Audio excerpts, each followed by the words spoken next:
आज का जो आपका प्रदर्शन है स्टेटहुड को लेकर के, दरबार मूव को लेकर के और 371 की जो आप डिमांड कर रहे हैं, इस पर क्या कहेंगे? देखिए, आज जो प्रोटेस्ट है इसके जरिए हम सेंट्रल गवर्नमेंट से अपील करना चाहेंगे, रिक्वेस्ट करना चाहेंगे कि जो हमारा स्टेटस था पहले स्टेटहुड, वो हमको जम्मू कश्मीर के लोगों को वापस दीजिए, क्योंकि हम लोगों के साथ बड़ा गलत हुआ है। हमारी पहले स्टेट हुआ करती थी, हमें डिमोशन दी गई, हमें यूटी में कन्वर्ट कर दिया गया। लेकिन बाकी अगर जगहों की बात करें तो पहले यूटी हुआ करती थी, उनको स्टेट दी जाए, तो बाकी जगह हमें डिमोशन, हमें समझ नहीं आता कि कश्मीर के साथ ऐसा ही क्यों होता है। और दूसरा मैं ये भी कहना चाहूँगा कि अमित शाह ने बड़ी पार्लियामेंट में बोला था कि जब जम्मू कश्मीर में सिक्योरिटी कंसर्न ठीक हो जाएंगे तो तब जम्मू कश्मीर में स्टेटहुड की वापसी की जाएगी, लेकिन अभी तक की नहीं गई है। G20 इवेंट, इतना बड़ा इंटरनेशनल इवेंट करवाया गया,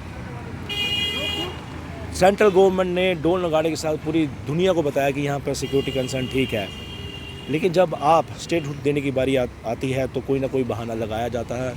ऐसा नहीं होना चाहिए, हमें हमारी स्टेटहुड जल्दी से जल्दी देनी चाहिए। और दूसरा मैं कहना चाहूँगा कि हमारे यहाँ पर दरबार मूव शुरू होना चाहिए, क्योंकि दरबार मूव शुरू नहीं है उसके कारण क्या है कि हमारी दुकानें बिल्कुल खाली रहती हैं, कोई इकोनॉमिक एक्टिविटी नहीं होती, दुकानदार खाली हाथ अपने घर में जाता है, अपने घर वालों के लिए कुछ खास कर नहीं पाता है। लोग यहाँ के दुखी हैं, इसलिए दरबार मूव जल्दी सरकार आखिर देर क्यों कर रही है स्टेटहुड को बहाल करने में? अब तो पत्थरबाजी भी बंद हो गई, वो कैलेंडर्स जो इशू किए जाते थे वो भी ख़त्म हो चुके हैं, फिर देर किस बात की है?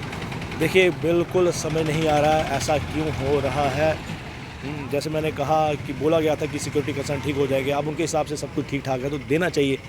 इलेक्शन से पहले हमको बोला गया कि बस इलेक्शन अभी आने वाले हैं तो स्टेटहुड दी जाएगी, कईयों ने बोला कि इलेक्शन के बाद, जैसे इलेक्शन खत्म होने के स्टेटहुड दी जाएगी। अब बोला जा रहा है कि 2-4 महीने के बाद, 6 महीने के बाद, ऐसा टाला मटोली हो रही है, तो ये बड़ा गलत हो रहा है, एक तरह से प्रताड़ना हो रही है। मैं कहता हूँ कि आप टाइम फिक्स कर दीजिए कि 1 साल के अंदर मिल जाएगी, 2 साल के अंदर मिल जाएगी। देखिए, स्टेटहुड ना मिलने से हमें बड़ा नुकसान हो रहा है, हमारे लोगों को बड़ा नुकसान हो रहा है, उनके कई काम नहीं हो पाते।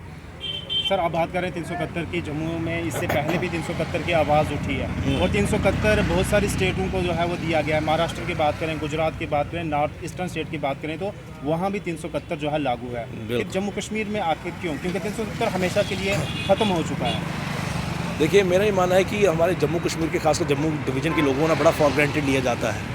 वो पता है ये बड़े भोले वाले लोग हैं, ज़्यादा बोलते नहीं हैं, तो इसलिए 371 बिल्कुल जो है वाजिब चीज़ है, बिल्कुल ये डिमांड है ना, बिल्कुल जेन्युइन डिमांड है। क्यों? क्योंकि ये क्या करता है, हमारी जॉब्स, लैंड को प्रोटेक्ट करता है। अगर 371 है तो इसका मतलब 70-80% जो हमारी जॉब्स हैं, चाहे प्राइवेट सेक्टर हो या गवर्नमेंट सेक्टर है, वो लोकल बाशिंदा ले जाएगा। लेकिन अब यहाँ पर क्या हो रहा है, उल्टा हो रहा है। उल्टा क्या हो रहा है, आपको पता है गवर्नमेंट जॉब वैसे भी कम है, यहाँ के लोग कम और बाहर के लोग ज़्यादा ले जाते हैं, तो ये प्रताड़ना हो रही है। इसलिए 371 मिलना चाहिए, जिससे हमारे जॉब्स, हमारे जो लोकल बाशिंदे जो पढ़े लिखे आएंगे उनको मिलेगी, और दूसरा हमारी लैंड प्रोटेक्ट रहेगी। आखिर में ये बताइएगा, एनसी ने जो है अपने मैनिफेस्टो में जो है ये करा था कि दरबार मूव को जो है बहाल करेंगे, अब क्या वो समय आ गया है? एनसी को अपने वादों पर खरा उतरना चाहिए।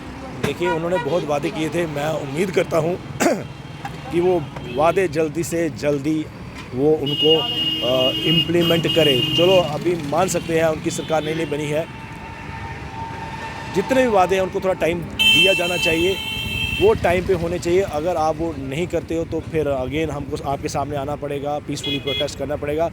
जम्मू के लिए, जम्मू के कोई भी इशू होगा, हम सड़कों पे आएंगे, चाहे कुछ भी हो जाए। जम्मू के लोगों की हम आवाज़ बन के हमेशा आएंगे। धन्यवाद।